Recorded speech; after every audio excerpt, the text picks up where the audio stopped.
Halo, apa kabar pemirsa? Senang rasanya kami dapat menjumpai Anda dalam Kilas Nusantara Pagi Selasa 25 Januari pukul 9 waktu Indonesia Barat.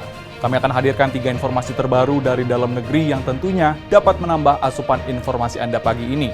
Kita awali berita pertama, pemirsa. Presiden Joko Widodo mengapresiasi Kota Pagar Alam yang memanfaatkan energi baru terbarukan untuk kebutuhan listrik rumah tangga. Selain itu, ia meminta pemerintah setempat untuk merencanakan tindak lanjut dari penggunaan energi hijau tersebut. Pemirsa, tidak hanya pemerintah Kota Pagar Alam yang memanfaatkan energi hijau, namun juga Kemenko Bidang Kemaritiman dan Investasi akan membangun pelabuhan bongkar muat yang mengusung konsep Green Smart Seaport di kawasan Tanjung Pinggir, Batam, Kepulauan Riau. Nantinya pelabuhan tersebut dapat menghemat waktu dan biaya aktivitas bongkar muat hingga 13%. Selanjutnya kita akan menengok pembenahan infrastruktur estetika sirkuit Mandalika, Nusa Tenggara Barat. Pemirsa, selain untuk mempersiapkan MotoGP 2022, sirkuit ini juga bersiap mendukung konferensi tingkat tinggi KTT Group of 20 G20. Selain itu, seluruh kawasan pariwisata tersohor di sana pun semakin dipercantik. Penasaran seperti apa? Simak informasi selengkapnya berikut ini. Sore hari ini saya betul-betul merasa sangat berbahagia sekali. Presiden Joko Widodo mengatakan saat ini seluruh dunia sedang berupaya memanfaatkan energi baru terbarukan dan juga merencanakan energi hijau, baik menggunakan energi matahari, tenaga air, panas bumi, arus bawah laut, dan angin. Indonesia memiliki potensi yang besar untuk itu. Jika dihitung, listrik yang bisa dihasilkan dari energi baru terbarukan milik Indonesia sebesar 418.000 megawatt, baik tenaga air, panas bumi, arus bawah laut, angin, dan tenaga surya.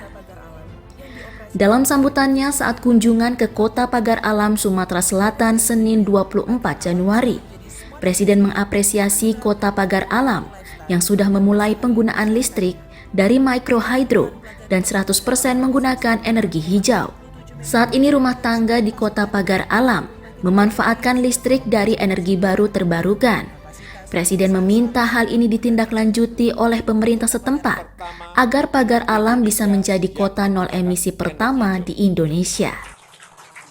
Saya tadi sudah menyampaikan kepada Pak Menteri BUMN, kepada Pak Gubernur Sumatera Selatan, kepada juga Pak Wali Kota Kota Pagar Alam, agar mulai direncanakan, pemerintah pusat akan membantu di tempat-tempat yang bisa kita bantu. Presiden Joko Widodo yakin seluruh wilayah di tanah air akan mencontoh Kota Pagar Alam karena keindahannya dan pemanfaatan energi baru terbarukan. Tim Kantor Berita Antara mewartakan.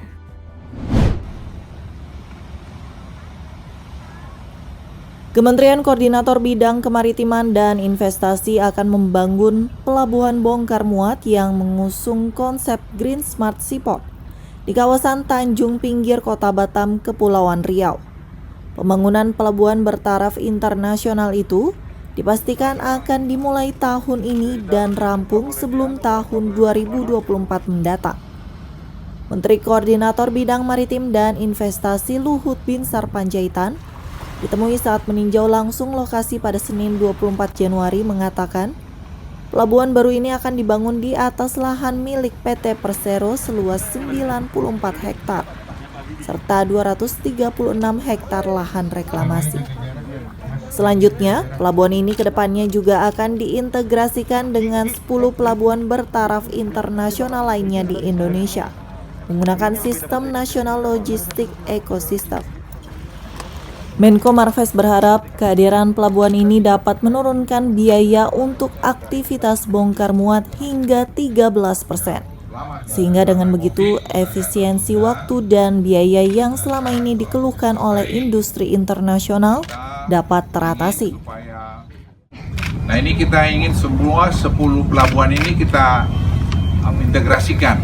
Nah, salah satu dengan Pak Budi ini juga di Batam ini kita akan bikin nanti cuma ada 2 pelabuhan. Ya, yang lain tutup ya dalam 2 tahun ini. Satu ini, nanti kita cari satu lagi nanti mana. Apakah nanti kita pakai kabel untuk keperluan sendiri dan dalam negeri, nanti kita akan tentukan. Nah ini akan kita bikin menjadi pelabuhan Green Smart Seaport. Menko Marves juga memastikan pembangunan bongkar muat baru di Tanjung Pinggir Batam tidak akan merusak tanaman mangrove walau akan diperluas dengan reklamasi. Dari Batam, Kepulauan Riau, Pradana Putra Tampi, Kantor Berita Antara mewartakan.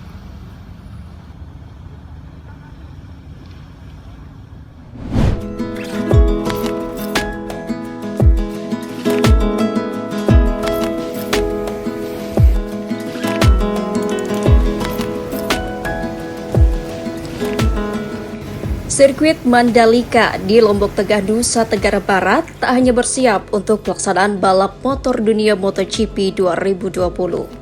Keindahan alam serta sarana dan prasarana yang ada di kawasan sirkuit juga dipersiapkan untuk menyambut momentum Indonesia sebagai penyelenggara Group of 20 atau konferensi tingkat tinggi KTT G20.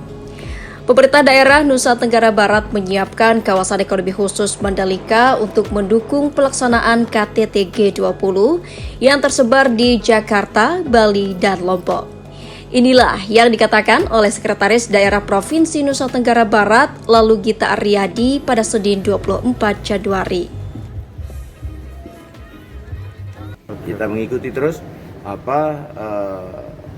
perintah dari Panitia Nasional G20. Nanti kan event disebar. Ada yang di Jakarta, ada di Bali, ada di Lombok, ada di Labuan Bajo. Nah, itu kita siap dari kementerian-kementerian yang akan bermainnya di NTB juga dari koordinasi selama ini mereka mengatakan secara kementeriannya sudah siap, nanti tinggal distribusi pembagian tugas dengan provinsi dan kita juga menyatakan siap.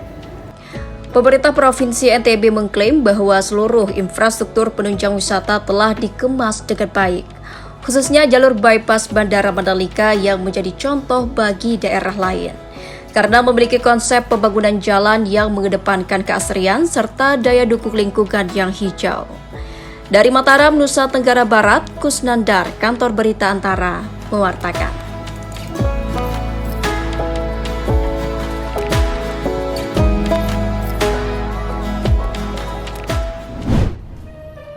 Nah, pemirsa, indah sekali ya sirkuit Mandalikanya. Tentu kita semua berharap agar penyelenggaraan MotoGP 2022 dan konferensi tingkat tinggi G20 dapat terlaksana dengan baik agar nama baik Indonesia semakin dikenal di kancah internasional.